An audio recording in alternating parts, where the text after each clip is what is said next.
कत्ल करने जा रहा हूं। तुम्हारी मौजूदगी में मैं उसका खून करूंगा। तुमसे हो सके तो उसे बचा लेना। I hate criminals.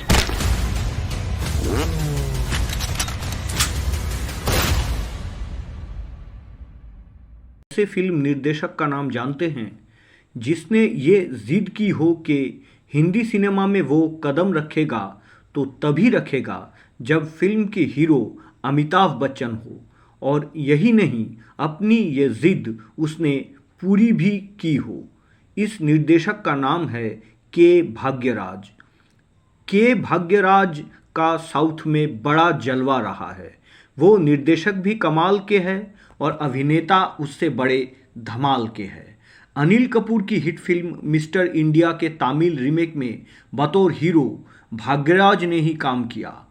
उनकी लिखी फिल्मों पर भी कई एक दर्जन हिंदी फिल्में बन चुकी है। अनिल कपूर की पहली सोलो हिट फिल्म वो 7 दिन से लेकर राजेश खन्ना स्टारर मास्टर जी, अमिताभ बच्चन स्टारर आखिरी रास्ता, अनिल कपूर स्टारर बेटा, गोविंदा स्टारर राजा बाबू, अंदाज, गोपी किशन, मिस्टर बेचारा, घरवाली बाहर वाली, इन सब की ओरिजिनल फिल्मों की कहानी के भाग्यराज की लिखी हुई है।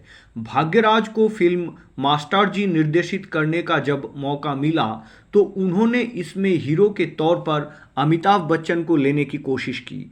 अमिताभ बच्चन ने ये कहानी सुनी पर बात बनी नहीं। के भाग्यराज भी जिद के पक्के इंसान ठहरे। उनका कहना था कि वो हिंदी फिल्म में जब भी बनाएंगे तो पहली फिल्म अमिताभ बच्चन के साथ ही बनाएंगे। फिल्म मास्टर जी में काम करने से अमिताभ के इनकार करने पर भाग्यराज भी उस फिल्म से अपना नाम वापस ले लिया। दोनों की जोड़ी मास्टर जी में तो नहीं बन सकी, लेकिन के भाग्यराज को जल्दी ही ये मौका मिला फिल्म आखिरी रास्ता में। ये फिल्म उन्होंने कमल हसन के लिए तमिल में लिखी थी और कैदियन डायरी के नाम से। आखिरी रास्ता भी सुपरहिट फिल्म रही और इस फिल्म में के भाग्यराज ने अमिताभ बच्चन के साथ श्रीदेवी और जया प्रदा को भी लिया था। फिल्म आखिरी रास्ता की कहानी और पटकथा तो भाग्यराज की थी, लेकिन इस फिल्म के ओरिजिनल डायरेक्टर पी भारती राजा की वजह फिल्म के निर्माता ए पूर्णचंद्र राव ने के भाग्यराज को ही फिल्म के निर्देशन का मौका दिया। फिल्म से मशहूर निर्देशक टी रामा राव प्रस्तुतकर्ता के रूप में जुड़े थे, जो अमिताभ बच्चन को लेकर इससे पहले अंधा कानून और इनकलाब जैसे फिल्में निर्देशित कर चुके थे। फिल्म में पैसा मशहूर कम्युनिस्ट नेता ए पूर्णचंद्र राव का लग रहा था, जो दक्षिण में तमाम बड़ी फिल्म प्रोड्यूस कर चुके थे। टी रामा राव और पूर्णचंद्र राव के साथ अमिताभ बच्चन ने इससे पहले अंधा कानून में साथ काम किया था और अमिताभ बच्चन जानते थे कि ये दोनों कितने मिलनसार, बातों के पक्के और तिजोरी के धनी लोग हैं। फिल्म आखिरी रास्ता के लिए अमिताभ बच्चन को जब पूर्णचंद्र राव ने चेन्नई बुलाया तो उनके आने के पहले ही ये तय हो गया था कि फिल्म अमिताभ बच्चन ही करेंगे। अमिताभ को कहानी पसंद भी आई, लेकिन मामला निर्देशक के नाम पर आकर अटक गया। पूर्णचंद्र को भाग्यराज पर पूरा भरोसा था, लेकिन अमिताभ बच्चन को उनका नाम इसलिए नहीं जम रहा था क्योंकि के भाग्यराज ने इससे पहले कोई हिंदी फिल्म निर्देशित नहीं की और उन्हें हिंदी बोलती तक नहीं आती थी। बहुत तर्क वितर्क हुए, फिर अमिताभ बच्चन ने भाग्यराज को फिल्म का एक सीन खुद को समझाने को कहा। भाग्यराज ने पूरा सीन अभिनय करके अमिताभ बच्चन के सामने एक्सप्लेन किया, उन्हें समझाया। अमिताभ बच्चन को ये सब अच्छा लगा, वो प्रभावित हुए और एक मोटी रकम के मांग पर वो ये फिल्म साइन करके मुंबई लौट आए। आखिरी रास्ता में अमिताभ बच्चन को उनके मुंह मांगी कीमत दी गई थी।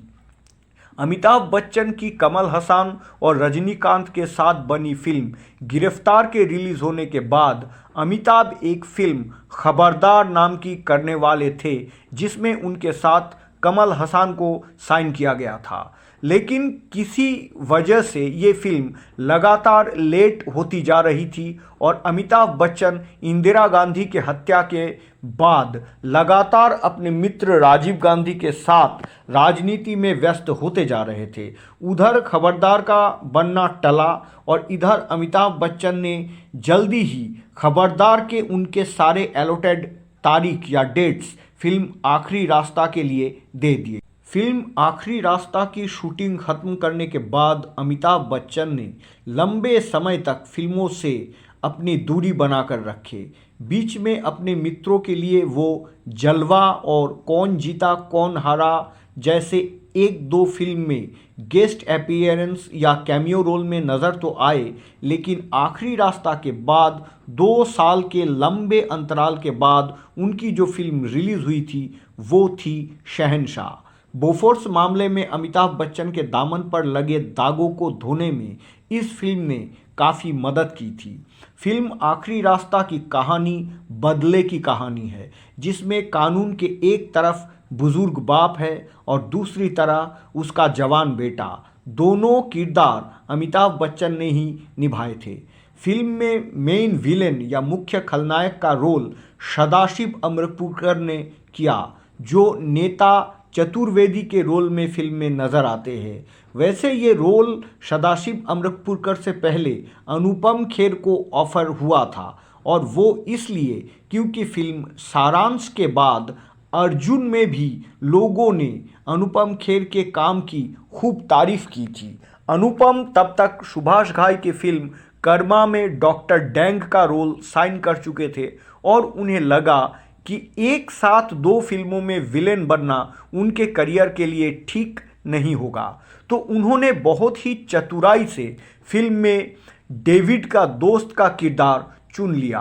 अमिताभ बच्चन के साथ अनुपम खेर की ये पहली फिल्म थी और महेश शांडिल्य नाम के इस किरदार में उनकी अमिताभ से खूब जमी भी।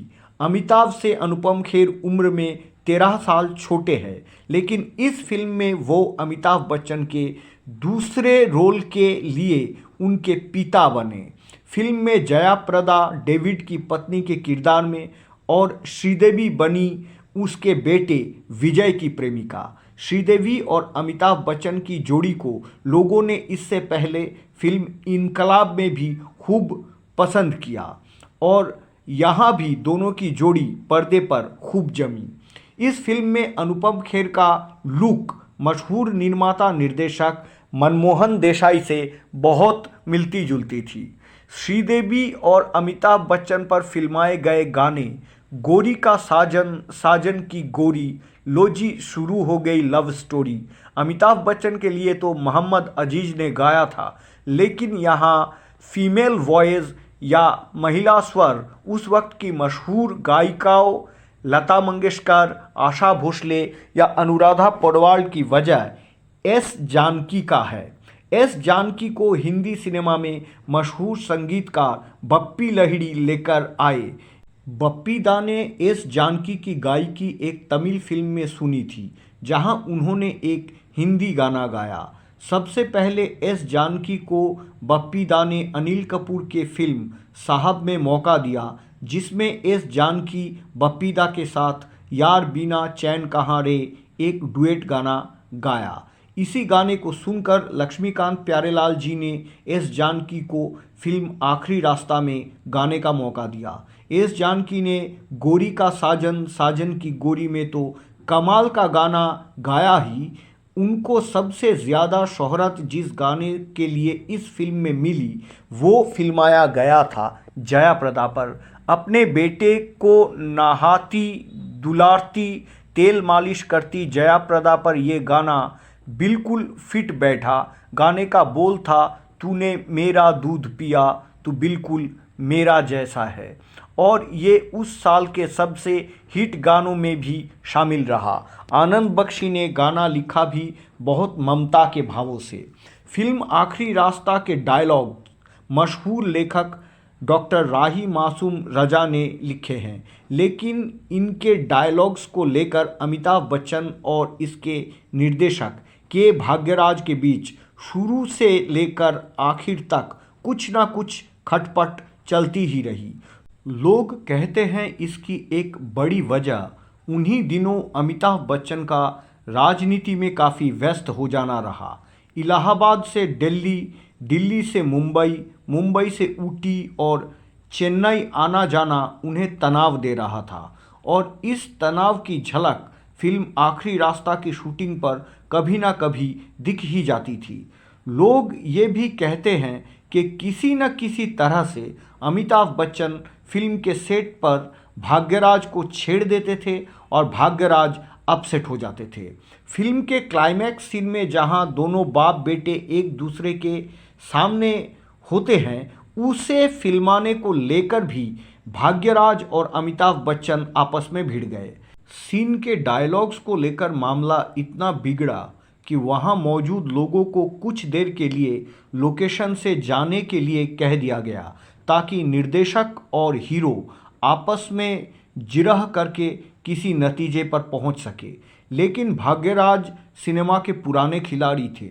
उन्होंने अपना पासा फेंका जिसमें अमिताभ फंस गए। उन्होंने कहा कि फिलहाल टाइम नहीं खराब करते हैं, एक बार शूटिंग वैसे कर लेते हैं जैसे कि आप चाहते हैं और एक बार शूटिंग वैसे कर लेते हैं जैसा कि मेरा राय है। बाद में फैसला कर लेंगे कि फिल्म में सीन कौन सा रखना है। तब तक अमिताभ का गुस्सा भी शांत हो चुका था और वो समझ भी गए थे कि शिप का कैप्टन असल में कौन है। उन्होंने फिर वैसा ही किया जैसा भाग्यराज साहब चाहते थे। भाग्यराज साउथ के इज्जतदार निर्देशक और अभिनेता रहे हैं। इस सीन को फिल्माने के बाद उनका मन हिंदी फिल्मों से इतना खट्टा हुआ कि उन्होंने तमाम ऑफर आने के बावजूद बरसों तक कोई हिंदी फिल्म निर्देशित नहीं किए। बाद में श्रीदेवी के कहने पर करीब 10 साल बाद उन्होंने अनिल कपूर की फिल्म मिस्टर बेचारा निर्देशित की, जो उनकी अपनी ही तमिल फिल्म वितिले विशपांगा पर बनी थी।